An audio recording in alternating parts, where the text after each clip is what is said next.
Hello, welcome back to my channel. If you're new here, then hi!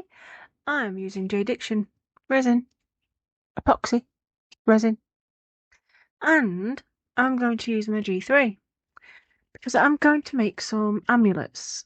I promised in my last story video that I would be doing an amulet for the witch Elizabeth Poulter.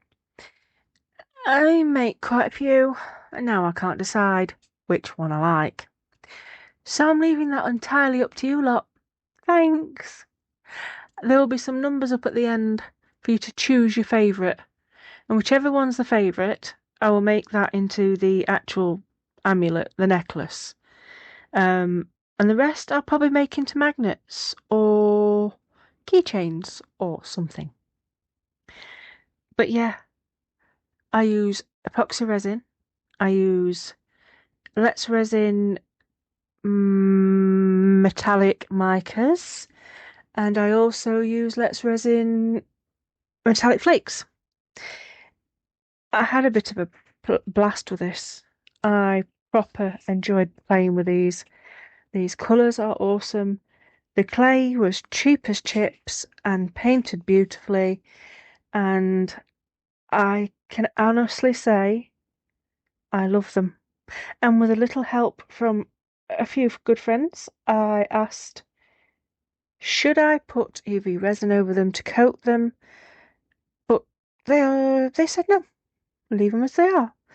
So yes, I'm leaving the contrast of the shiny epoxy to the matte finish of the polymer clay.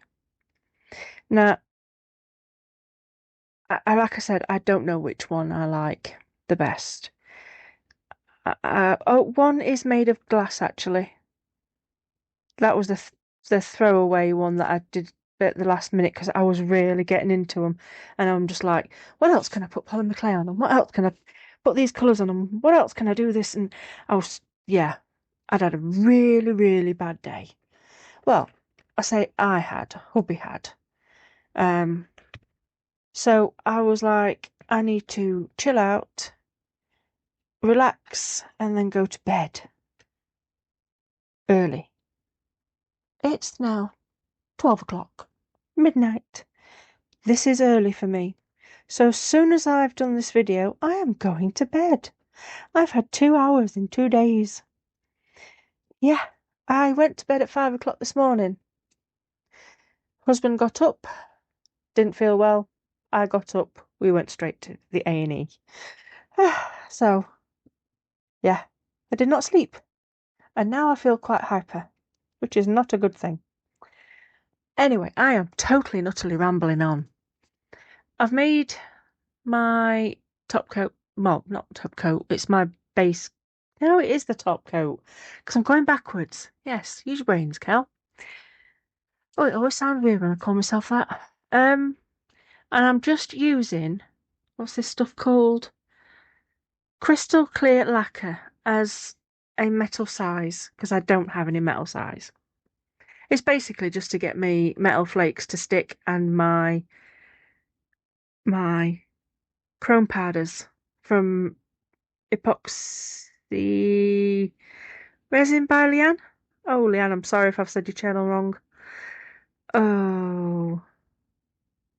This is why we should always say our channels to each other instead of calling each other by names. I forget stuff.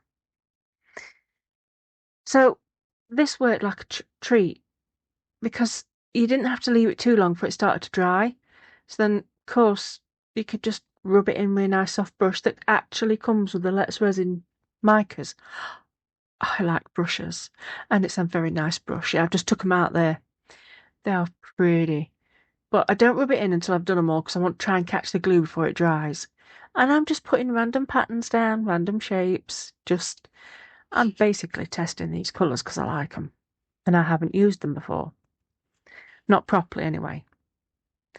So I've got all these bits and bobs to use. And my idea was that in the top left, yes, left. I had to think which was left and right then. In the top left-hand corner, that was going to be the one I was going to make the amulet from because it's a crystal shape that I made a handmade mold from just a cheap crystal from Temu. And yeah, it works a treat. It's not as shiny as I'd like it to be. So the next time I think I'll just put some UV resin over it and make it shiny. But I don't want to lose the facets on it either. So I'm rubbing all this, not rubbing, there's a word for it.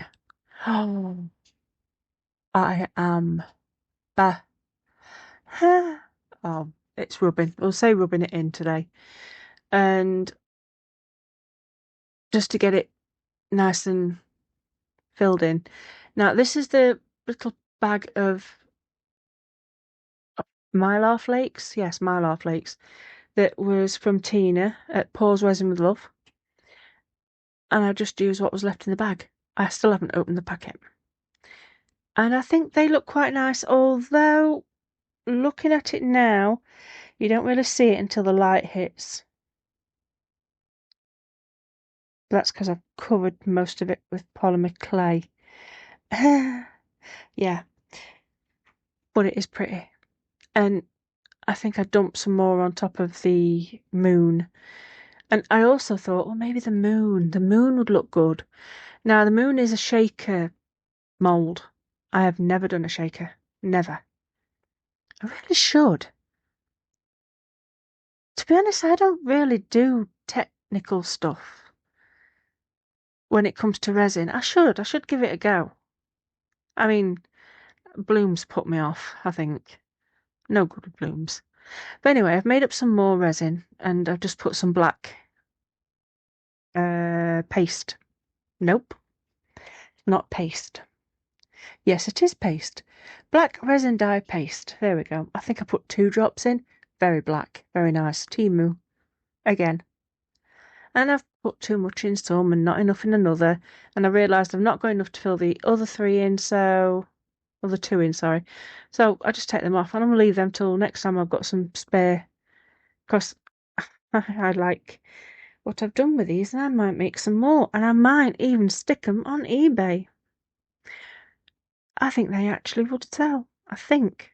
I say that now. Give it till tomorrow when I think, oh God, I don't like them. You know how it is. You do something and you don't like it. Then you do like it. Then you don't. But then you think it's never going to be good enough to sell, so you don't. Well, that's me in a nutshell, really. So I'm busy faffing now, trying to get as much into that one as possible. And it doesn't have to be filled up to the top. Because like I said, I'm going to use polymer clay. And I'm going to kind of cheat and use a mould. So I'm just getting this out of my way now because it's all nice and cured. And that was great. Brilliantly done. So fast. I love that machine. And the hearts are so pretty. The camera doesn't do the shimmer, the metallic gorgeousness justice. It's just, oh, so nice. This is definitely one I would buy. So if I don't go mad with it, it might last me a while, but if it doesn't, then I know I can get some more of these because these are beautiful. Very, very pretty. So I'm going to start with these first. What I'm going to do is I'm going to make a whole heap of leaves. And I am just cheating. I don't need a full leaf. I don't even need half a leaf in some of them. So I'm just using a bit of the cheap polymer clay, squishing it in, and I'm going to make a ton of these. Because I don't know how many I'm going to need for all of them. And I say all of them, I actually do 1, 2, 3, 4, 5, 6. I did actually forget to do one. Oh no, I didn't forget. I was going to do something else with it, but I don't know what yet. So I'm going to make up some leaves and I'm going to make up some roses because in the story, the rose is for the love she lost and the leaves are to represent the forest. The shimmery colours are to represent magic. And whatever else I can think of at the time, I'm not quite sure. But I really can't decide which one I like. Actually, I think I've got 1, 2, 3, 4 favourites. Oh no, 5. No, I think I like them all. I do like them all. So yeah, I really need your help to figure out which one. Now take no notice of the colour of the clays. That one, I rolled out a piece and cut it out with a heart shape. I then got some strings using my little Twizzly machine and twisted them to make them look a bit ropey or viney. So then I put that around the edge to give it some sort of little frame. Now I am gluing an eye, what looks like a dragon's eye, right in the middle. But I also thought that could actually represent the unicorn's eye, or the magic eye, or anything like that. Or maybe this amulet has got the soul of Elizabeth in it, and it's now being passed down to Lizzie. I tell you, this story is just whizzing around in my head, and it's just mad. But I don't actually mention it on Saturday because I worked kind of backwards. So right now it looks absolutely garish. But remember, don't look at the actual colour of the polymer clay. It is going to change, and change quite dramatically. I mean, it goes from garish, bright in your face to woodland, forestry, magic-y type things. And I'll be honest, the camera does not give any of it any justice. Because if you look at it with your naked eye, everything looks so shimmery and sparkly and detailed. But on camera, it doesn't look like that. Well, I don't think it does. It's not what I see anyway. Hey, but I'm half blind, so you know. For this one, I kept thinking, should I put something else on it? And then I changed my mind. I do put some little stones on and take them off. And I realise I do need roses, and I need more roses.